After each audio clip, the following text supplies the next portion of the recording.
Haunted GPS mystery unveiled. I used to think the creepiest thing about road trips was running out of gas on a dark highway. That was before I bought a used GPS off a guy on Facebook Marketplace. He handed it over cheap, barely making eye contact, mumbling something about it knowing the way. I figured he was just weird. But the first time I plugged it in, I noticed something off. The only saved destination was labeled home. No matter what address I entered, the device would glitch, then reroute me back to home. I laughed it off, thinking it was just old tech, but curiosity got the better of me.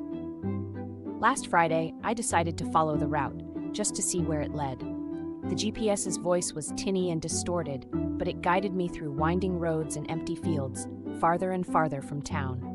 The sun dipped below the horizon, and the landscape grew unfamiliar. Abandoned farms, broken fences, and finally, the looming shadow of what looked like an old hospital.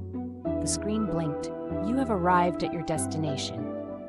The place was boarded up, windows shattered. I almost turned back, but some part of me needed to see why the GPS was obsessed with this place. I climbed out of the car, flashlight in hand, and crept toward the entrance.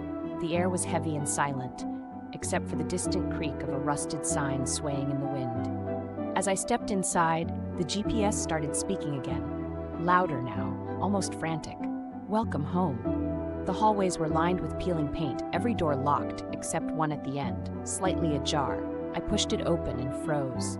The room was filled with old, yellowed patient records and dozens of dusty GPS units, each identical to mine, stacked in neat piles. That's when my phone buzzed, a new notification from the GPS app, which I'd never installed. It showed my location marked as home, and a live feed of me standing in that very room.